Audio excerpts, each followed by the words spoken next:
Assalamualaikum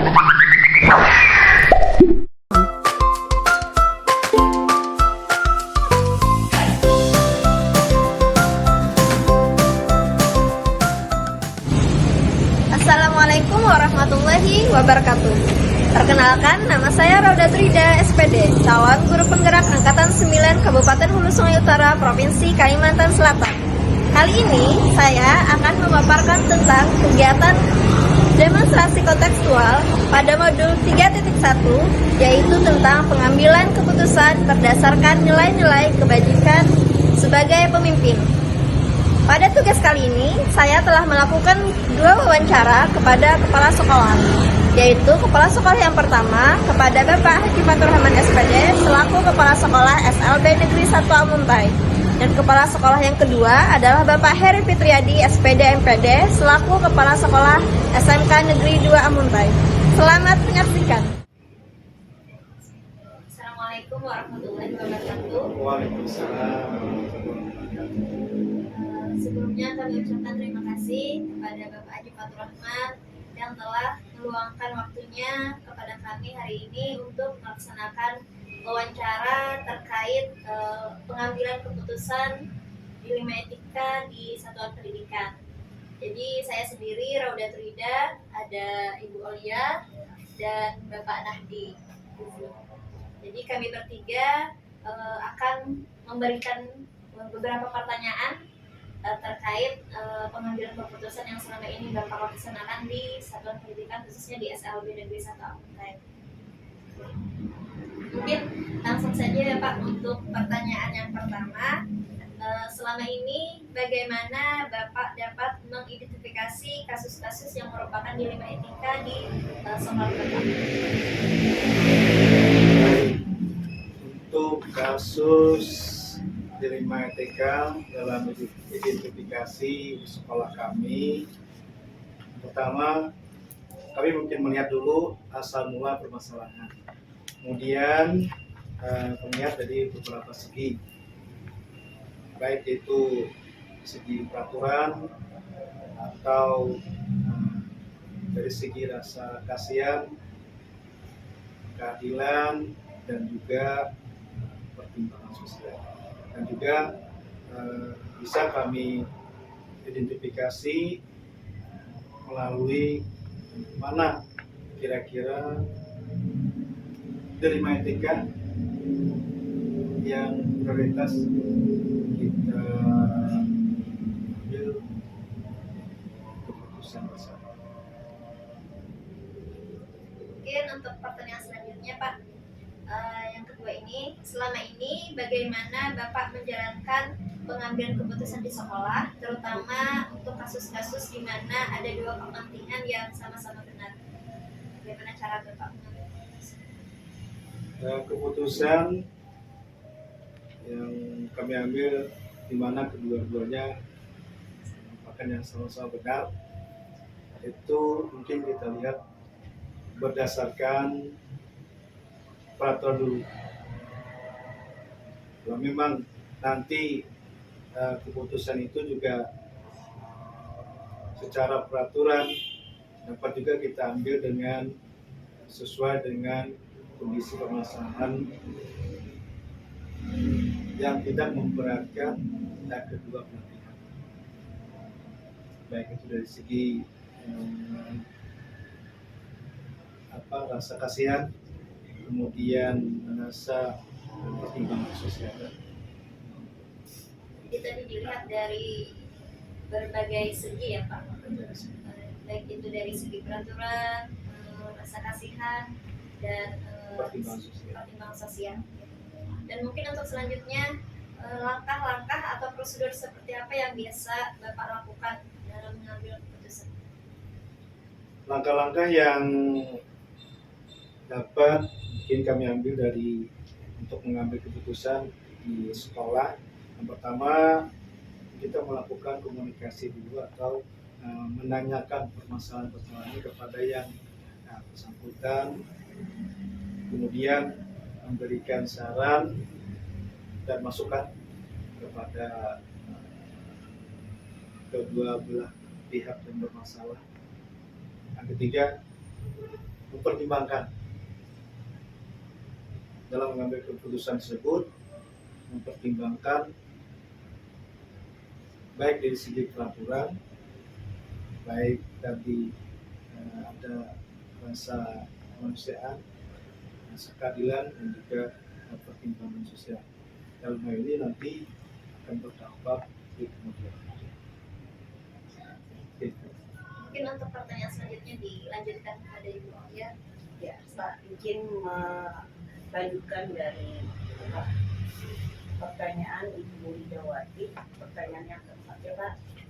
Nah, tadi Bapak katakan bahwa sebelumnya langkah-langkah atau prosedur yang biasa Bapak lakukan dalam melakukan pengambilan keputusan. Yang pertama tadi komunikasi, kemudian memberikan saran dan masukan, kemudian mempertimbangkan keputusan baik dari segi peraturan, kemudian dari segi rasa kasihan, rasa keadilan, dan lainnya Pak. Nah, berarti kalau seperti itu, hal-hal yang selama ini yang Bapak anggap paling efektif dalam pengambilan keputusan pada kasus-kasus di 5 itu apa ya Pak? Menurut kami yang paling efektif yaitu kita saling berkomunikasi, terbuka dari kedua belah pihak, dan juga kita mempertimbangkan dampak yang terjadi dari pengambilan keputusan untuk di kemudian hari. Jadi yang paling efektif tadi saling berkomunikasi secara terbuka dari semua pihak, kemudian mempertimbangkan dampak atau efek jangka panjangnya akibat dari keputusan tersebut ya Pak. Nah, untuk selanjutnya dalam penyelesaian masalah atau kasus yang Bapak temui tentunya memiliki tantangannya Pak. Nah, kira-kira hal apa saja nih yang selama ini merupakan tantangan bagi Bapak dalam mengambil keputusan pada kasus-kasus di lima etika yang Bapak hadapi Pak? Tantangan yang dalam pengambilan keputusan dari mereka di sekolah kami mungkin yang pertama adanya miskomunikasi dari kedua pihak, dan juga bisa tantangan ini karena adanya perbedaan pandangan dari pihak yang satu maupun yang lain. Jadi tantangan yang Bapak hadapi ketika Bapak mengambil keputusan dalam dilema etika itu tadi yang pertama adanya miskomunikasi ya Pak, dari semua pihak yang terlibat, dan juga adanya perbedaan pandangan. Kemudian Pak, kira-kira nih Bapak dalam menyelesaikan kasus dilema etika tersebut memiliki tata cara atau jadwal tertentu Pak? Apakah Bapak langsung menyelesaikan di tempat atau mungkin Bapak memiliki sebuah jadwal untuk menyelesaikannya? Bentuk atau prosedur seperti apa yang Bapak jalankan selama ini Pak? Untuk problem dilema etika di sekolah kami mungkin tidak ada terjadwal, jadi kita selesaikan sesuai dengan situasi kondisi dalam permasalahan. Jadi tidak ada terjadwal ya Pak, artinya fleksibel sesuai dengan situasi dan kondisi yang mana yang urgent ya sesuai situasi kondisi. Baik, Bapak mungkin pertanyaan berikutnya bisa dilanjutkan oleh Bapak Nahdi. Silakan Pak Nahdi. Oke, terima kasih Bu Aulia atas sebutannya. Ada masalah aja kita kan juga ada masalah.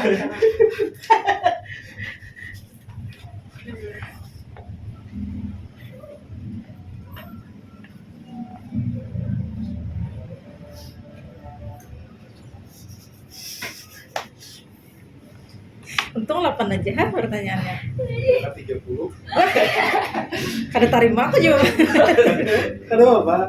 Paning kawan. 50 100 kan? Cuman aku belajar juga. Paning kawan. Tahu kawan. Balik-balik gua. Ya, saya lanjut. Oke.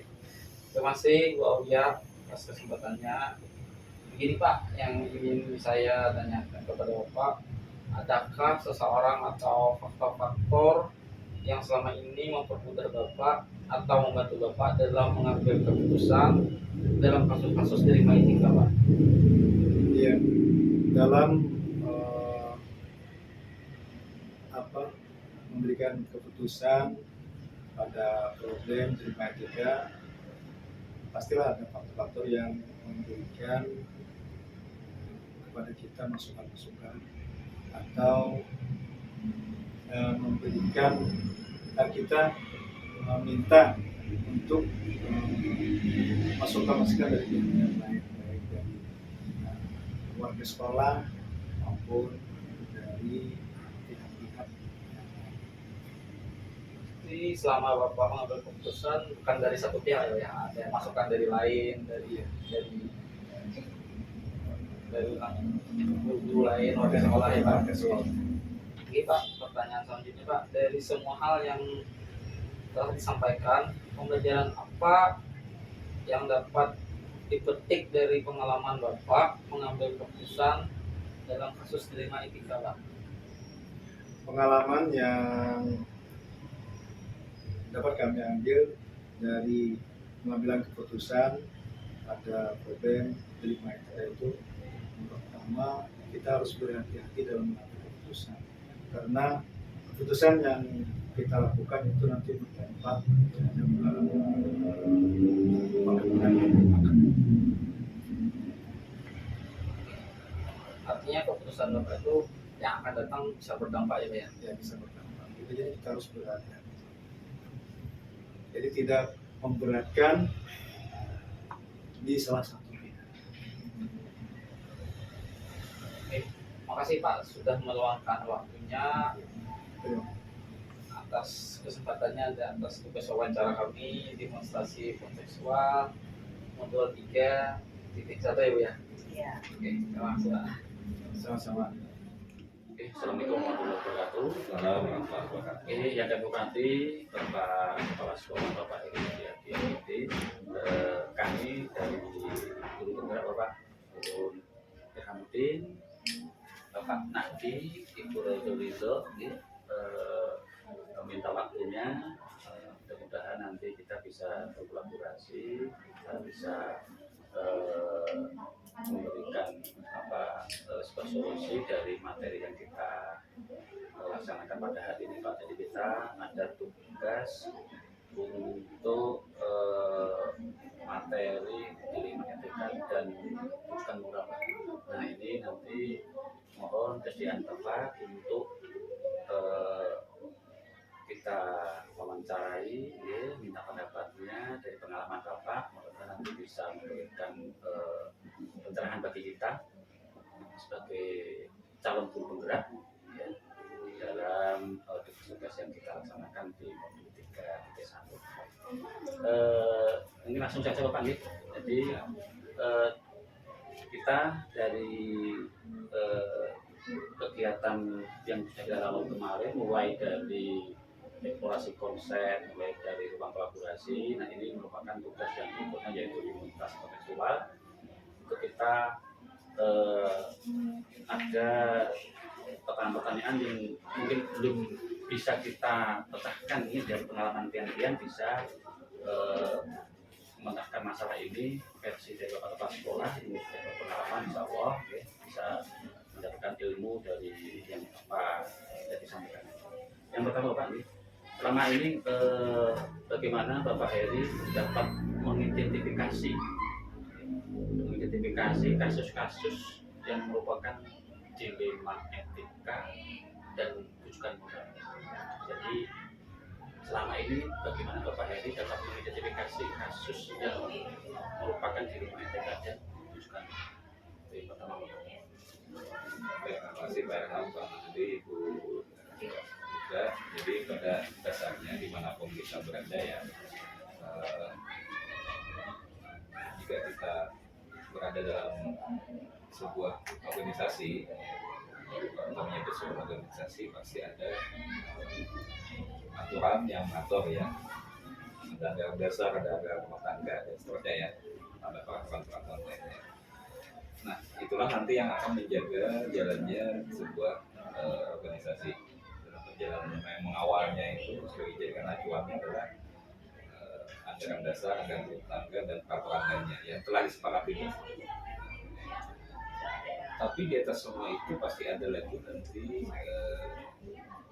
yang lebih tinggi dan biasanya tidak tertulis, ya. Kita yang disebut dengan etik atau etika. Ada nilai-nilai etik ya yang mau tidak mau akan melekat ya ke kesepakatan yang berupa anggaran dasar, anggaran rumah tangga atau peraturan yang berlaku di organisasi itu. Nah, jadi setiap anggota organisasi pasti diminta taat kepada anggaran dasar, anggaran rumah tangga dan peraturan yang berlaku. Tapi ada yang lebih tinggi lagi nanti. Ya.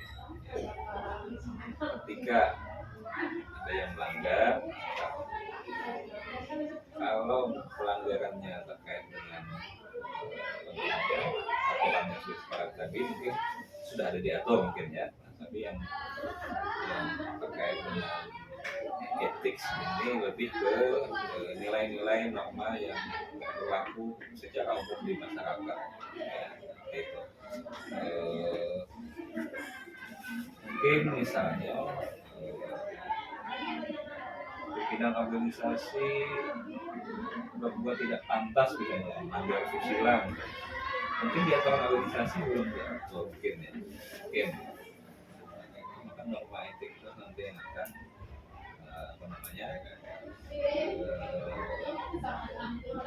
mendekatinya secara lebih jauh ya.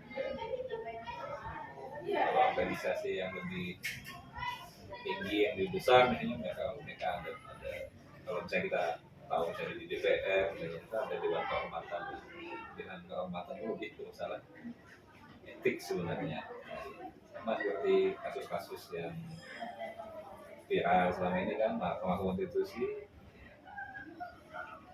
Dewan Kehormatannya, Majelis Kehormatannya menyangkut masalah etik.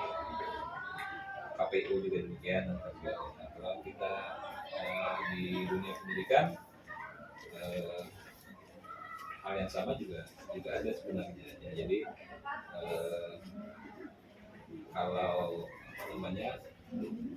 kita guru sebenarnya kita punya kode etik Pak. Alhamdulillah sudah dirumuskan itu sebenarnya kode etik guru itu. Nah, jadi kalau ditanya sejauh mana berarti pengalaman kita ya terkait masalah etik. Jadi kalau di sini mungkin guru barangkali ya, alhamdulillah belum ada Pak ya yang sampai ke sana gitu ya. Cuma pada intinya adalah bahwa kalau kita bertemu dengan hal seperti itu, seperti juga kita menghadapi mahasiswa kita kembalikan dulu ke aturan yang ada dulu, aturan yang sudah ada yang tadi disepakati tadi, baik kalau di kita sebagai pegawai tentu ada peraturan disiplin ASN dan yang kita sepakati bersama kayak pelanggaran. Kalau siswa misalnya peraturan tertib sekolah seperti yang ini, kalau itu sudah cukup di sini ya sih saja. Kalau sudah cukup seperti itu, kecuali nanti ada yang memang secara jelas bobotnya itu melebihi dari apa yang dilanggar menurut peraturan. Sebenarnya itu etiknya yang akan muncul nanti ya, peraturan etiknya. Kemudian kalau ditanya selama ini seperti apa, saya ya selama ini ya pertama selalu saja kita berpikir, bertindak atau berbuat itu selalu dengan mendudukkan masalah yang sebenarnya. Jangan terburu-buru setiap masalah tolong dilihat betul-betul dari dua sisi, ya, kemudian akar masalahnya apa, sehingga kita tidak terjebak nanti dengan putusan sesaat ya yang seperti sumbu pendek hanya respon sesaat tapi tidak menyentuh akar masalah sebenarnya ya, hindari itu. Jadi arahnya ke sana, cari akar masalahnya, dudukan masalah sebenarnya, karena kalau sudah kita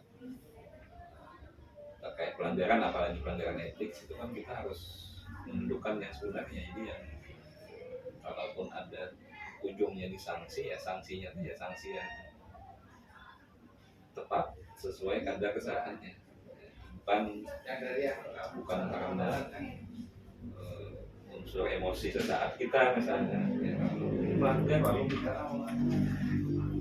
ya udah ini kayak gini, bukan emosi sesaat, dilihat dulu, hanya di apa, dengar dulu, cari dulu informasinya secara lengkap.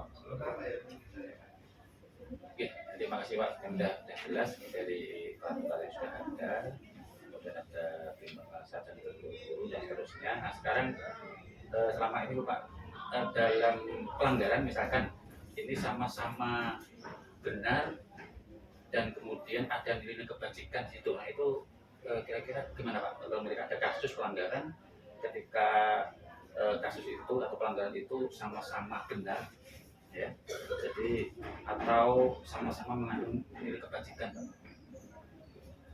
Maksudnya, jadi cara menjalankan keputusannya bagaimana, Pak?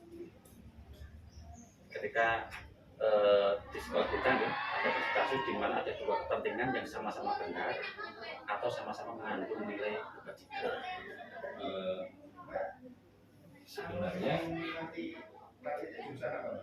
sesuatu itu kan boleh jadi benar tujuannya, tapi caranya salah. Yang menggunakan kan cara ya, cara yang menggunakan cara. Jadi ya tentu dalam tanda kutip secara logika sederhana dulu, yang melanggarnya lebih sedikit tuh mungkin secara logis mungkin itulah yang lebih bisa diterima ya, karena ada banyak hal kita ini kan mengerjakan sesuatu yang benar kan idealnya dengan cara yang benar, tapi ada juga orang mengerjakan sesuatu yang benar dengan cara yang salah. Ada orang yang mengerjakan sesuatu yang salah dengan cara yang benar, ya. Ada orang yang mengerjakan sesuatu yang salah dengan cara yang salah juga. Jadi ada 4 kondisi itu. Jadi kalau kita ada ketemu misalnya masalah dua tadi, yang kedua nih ya, kondisi kedua berarti melakukan sesuatu yang benar dengan cara yang salah. Nah, sebenarnya secara etika itu sudah salah ya, dua-duanya ya. Karena cara yang salah itu ya sudah melanggar etika kan, sebenarnya cara yang salah. Jadi tentu yang jelas yang paling sedikit salahnya tentu yang lebih beres, atau memang kalau memang dicari lagi akar masalahnya yang substansinya lebih penting itu mungkin yang lebih ditambahkan. Seandainya Pak Erang memberi contoh mungkin saya bisa lebih seperti apa cara pandang saya. Nah, contohnya ini loh Pak, saya pelajari misalnya kalau kita punya produk itu kita mempromosikannya iklan nggak Pak? Betul ya? Kalau kita punya produk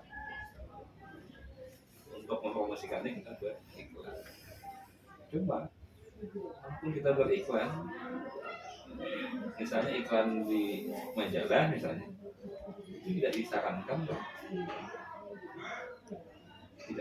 untuk beriklan di halaman yang sama dengan produk yang sama. Itu dianggap caranya salah. bukan dari segi etika, ini dari sisi bisnis ya maksudnya. Karena itu caranya salah karena kita tidak langsung membuka form ya bersaing dengan orang lain kan seperti itu. Jadi yang pernah saya pelajari tentang itu. Nah, jadi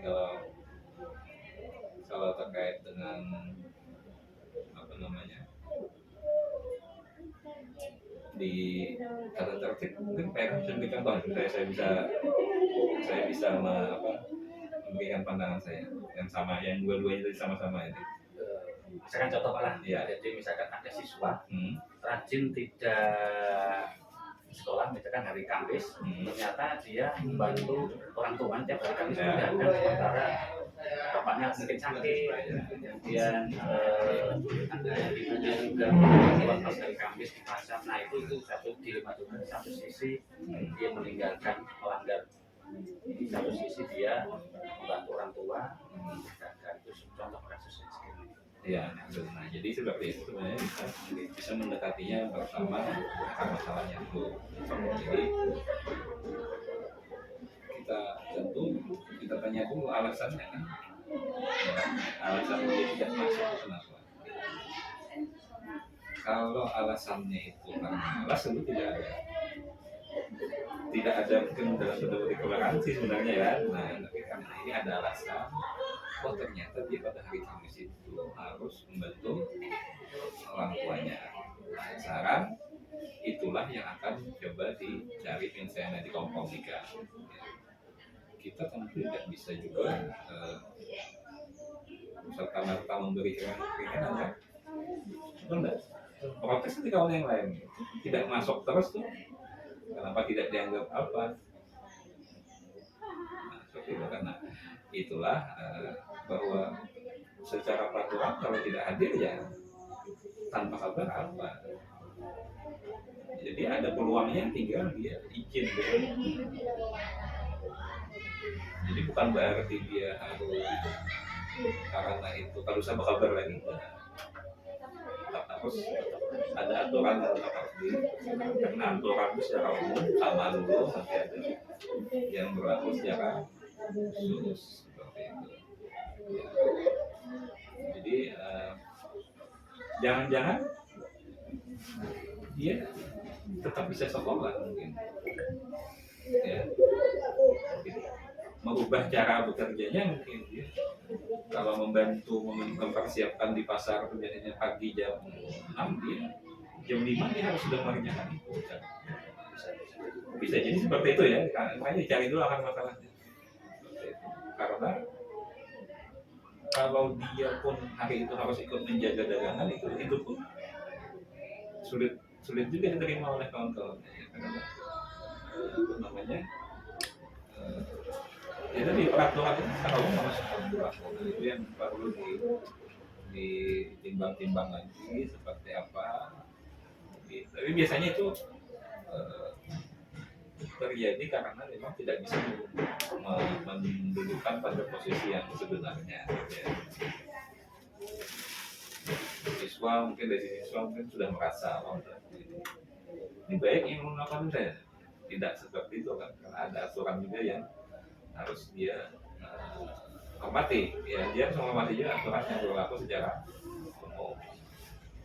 Tapi bukan berarti tidak ada apa namanya celah untuk misalnya ada penyelesaian dalam bentuk lain.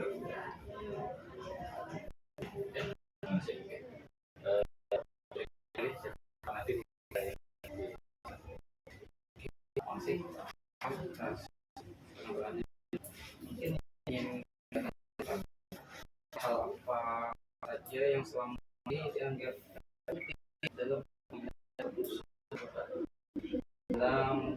kasus dilema etika ya Mbak? Sebenarnya kalau saya kan selalu ingin pendekatannya dengan sistem. Jadi saya sangat menghormati aturan yang berlaku di sekolah ini misalnya terkait misalnya ada pelanggaran dan seterusnya ya sampai misalnya harus ditangani oleh kawan-kawan dari BK Saya dalam posisi saya tidak akan masuk kecuali diminta, ya. Karena saya tahu persis di bimbingan konseling itu ada hal-hal yang sifatnya konfidensial, ada rahasia dan seterusnya. Itu saya tidak akan masuk kecuali diminta. Ya. Dalam beberapa kali kan kita juga pernah konferensi kasus ya, itu ketika memang kasusnya memang harus disampaikan ke kalangan terbatas seperti itu ya. Nah, jadi yang kita inginkan adalah sekali lagi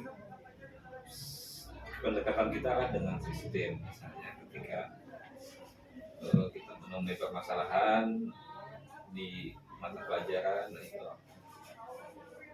seharusnya saringan pertama adalah guru mata pelajaran itu. Saringan berikutnya adalah di wali kelas. Artinya tanpa, kalau guru mata pelajaran bisa menyelesaikan sendiri ya mungkin selesai itu saja tanpa perlu langsung ke wali kelas dan seterusnya sampai ke BK. Jadi saya sering dilaporkan kinerja itu kawan-kawan BK itu mengajukan itu ada surat ke orang tua, ada bacaannya konfidensial, sudah saya harus tahu itu konfidensial. Saya tidak akan nanya kecuali memang mereka mengajak saya untuk masuk ya, baru saya. Itu etiknya, etik saya menjaga etika saya sebagai, walaupun saya bersalah saya tidak akan ikut campur kecuali saya diminta. Itu bagian dari etika ya. Nah kemudian kalau ditanya tadi strateginya seperti itu kan ada sistemnya, hormatilah sistem itu, dan orang yang tidak berkepentingan ya jangan ikut campur ya, berarti mengganggu itu ya. Nah, pada dasarnya sebenarnya kan kalau mau kita kembalikan sebuah peraturan dan ini kalau guru kita sekolah kan itu ya, kalau guru politik gitu ya sebenarnya peluang untuk terjadi pelanggaran sebagainya ada gitu ya, tapi yang sering apa namanya menjadi masalah di tempat kita adalah mungkin kalau dibilang tidak tahu bukan tidak tahu, cuma memang lebih ke lingkungannya menurut saya, lingkungannya. Jadi anak-anak usia kita ini kan anak-anak usia, saya nggak mau disebut melawan ya, bukan melawan, tapi sebenarnya lebih ke ekspresi apa ya, ekspresi kebebasan ya, artinya ekspresi kebebasan, cuma mungkin ketemu teman yang salah itu aja bener. Jadi kalau istilah orang kita itu kalau ada yang melawan ya ada payu juga kan sebenarnya ya. Lingkungan kalau ada yang melawan ya ada payu juga, ini ada yang lebih ke situ sebenarnya. Kalau kita terlalu fokus di pelaksanaan tertibnya kita kayak jadi kemudian sebenarnya lebih ke preventifnya seharusnya ya. Tapi ketika kita ada kejadian pun ya dudukanlah masalah yang sebenarnya seperti itu, yang menangani yang penting jangan sumbu pendek ya, jadi tiba-tiba langsung jangan-jangan belum menyentuh masalah sebenarnya. Kalau sudah ketemu masalah sebenarnya itu akan lebih mudah dan siapapun yang akan kita proses ini akan lebih mudah kita berangkat dari masalah yang sebenarnya, bukan atas kejadian itunya ya. Bukan respon sesaat atas kejadian itu. Kalau respon sesaat, siapa orang ini bisa marah kan, bisa emosi keluar mungkin ya. Nah, kita harus dengan tenang, kita harus tenang menyelesaikannya. Ya. Jadi itulah nanti yang akan lebih mudah kita menyelesaikannya, milah-milah ya. Pertanyaan selanjutnya, hal-hal apa saja tantangan Bapak selama ini dalam mengambil keputusan sebuah kasus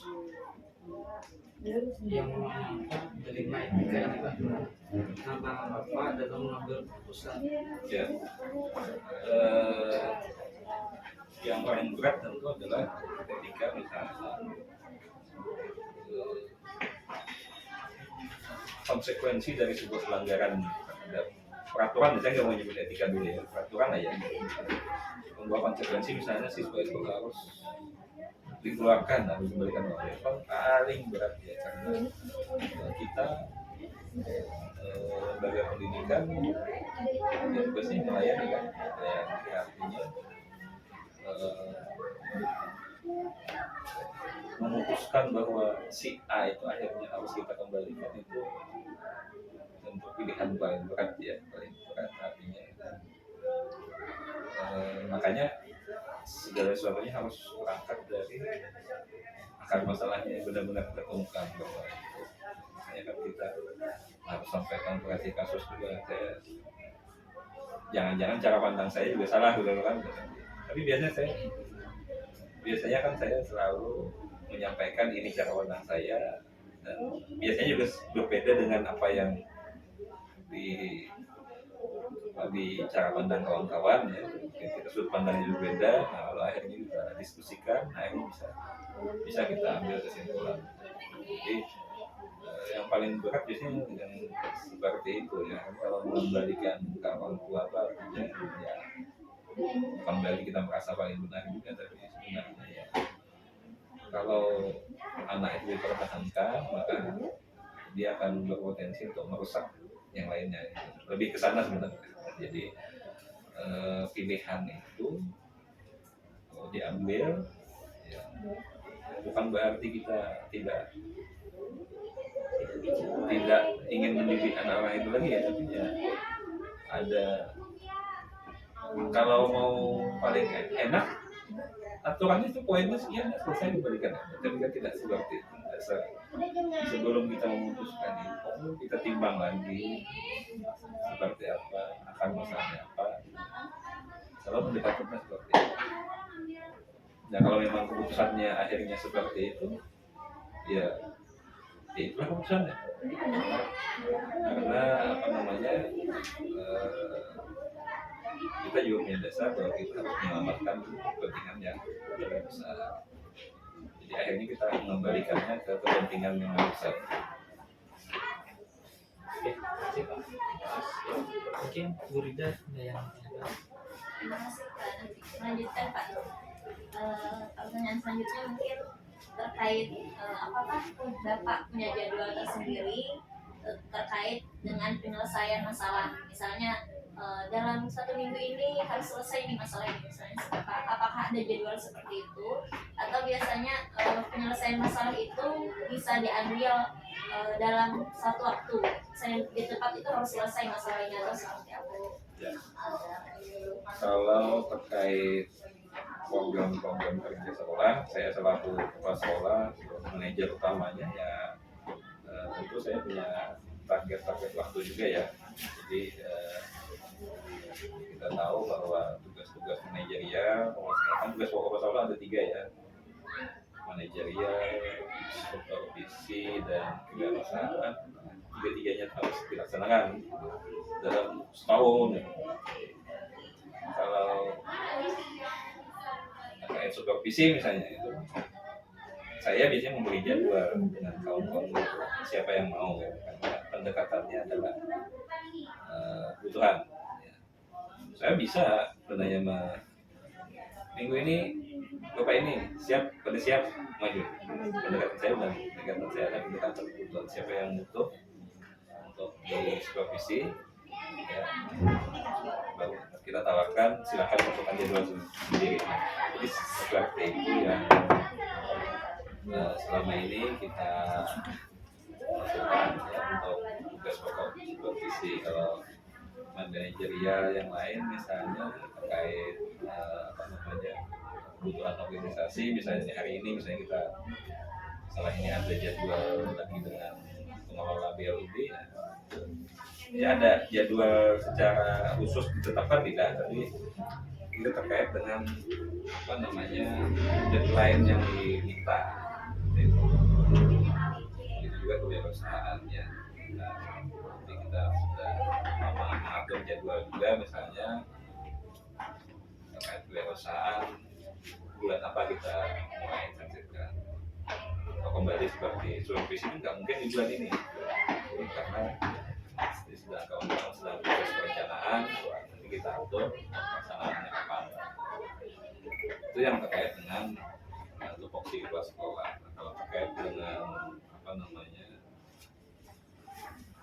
pelanggaran apa namanya peraturan dan seterusnya, nah itu sekali lagi saya dalam posisi menunggu ya, menunggu tingkat penyelesaian itu harus sampai ke kepala sekolah atau tidak. Saya tidak akan, sekali lagi secara etis saya tidak akan masuk langsung ke sana, karena saya menghormati sistem yang disepakati tadi, saringannya. Jadi kalau sampai itu mata pelajaran itu ngapain ke sekolah ikut campur misalnya ya, karena penyelesaian itu biasanya ada kesepakatan ya. Anak-anak kita ini usia yang tadi ya pengen bebas, tapi sebenarnya dia juga pengen mencari pegangan orang yang bisa dipercaya. Nah itu yang sulit ya. Jangan-jangan dengan wali kelasnya tidak cocok, dia lebih cocok dengan guru mata pelajaran ini misalnya. Itu yang perlu kita hormati. Seorang wali kelas pun juga harus tahu itu sebenarnya. Kalau anak itu katakanlah sudah terlihat istilahnya nyaman dengan salah satu guru, sudah biar saja mereka. Baik, Assalamualaikum warahmatullahi wabarakatuh. Terkait dengan hasil wawancara yang telah saya lakukan kemarin kepada 2 orang kepala sekolah, yaitu Kepala Sekolah SLB Negeri 1 Amuntai dan Kepala Sekolah SMK Negeri 2 Amuntai, terkait dengan cara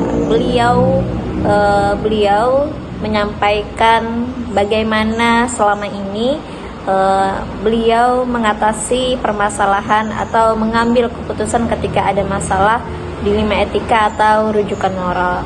Jadi dapat saya simpulkan beberapa hal, yaitu yang pertama bahwa sebagai pemimpin tidak seharusnya bisa mengambil keputusan dengan tergesa-gesa. Harus adanya mencari fakta terlebih dahulu, kedudukan posisinya yang benar seperti apa, dilihat dari berbagai aspeknya seperti apa, dilihat dari berbagai aspek dari peraturan atau keadaan kondisi peserta didik misalnya dan sebagainya, lalu diambillah keputusan yang diharapkan bisa berdampak baik, meskipun kadang juga dari pengambilan keputusan itu ada pro dan kontra dari berbagai pihak. Namun kembali lagi sebagai pemimpin di satuan pendidikan atau organisasi, tentu sudah menjadi konsekuensi ketika adanya pro dan kontra ketika mengambil keputusan. Oleh karena itu mutlak tetap sebagai pemimpin keputusan akhir tetap diambil oleh seorang kepala sekolah dalam hal ini. Jadi ada beberapa hal juga yang menjadi faktor mereka dapat mengambil keputusan, yaitu dengan adanya komunikasi yang efektif dengan berbagai pihak atau warga sekolah, contohnya guru, dalam hal ini juga peserta didik, adanya juga orang tua siswa, komite dan sebagainya, dan hal itu bisa memudahkan kepala satuan pendidikan mengambil sebuah keputusan yang dirasa tepat. Dan kembali lagi karena dengan pengalaman kepala sekolah yang sudah bertahun-tahun bahkan puluhan tahun mengabdi menjadi kepala sekolah, tentu mengambil keputusan pengambilan keputusan itu sudah menjadi keterampilan bagi mereka, karena banyaknya mungkin terjadi beberapa kasus atau dan sebagainya karena situasi dan kondisi. Jadi tidak terlepas juga dari berbagai pihak sehingga dapat memudahkan untuk mengambil keputusan. Dan kembali lagi memang seharusnya dari hasil wawancara itu juga didapat bahwa pengambilan keputusan harus memang berdasarkan adanya aturan-aturan dan ketentuan-ketentuan yang telah berlaku. Namun kembali lagi kita lihat dari kondisi atau permasalahan tertentu yang memang bisa jadi ada yang lebih dipentingkan dibandingkan peraturan yang telah dibuat. Dan kembali lagi adanya komunikasi yang efektif, keterbukaan dengan semua warga sekolah bisa memudahkan pengambilan keputusan yang baik. Mungkin itu kesimpulan dari saya. Terima kasih. Assalamualaikum warahmatullahi wabarakatuh.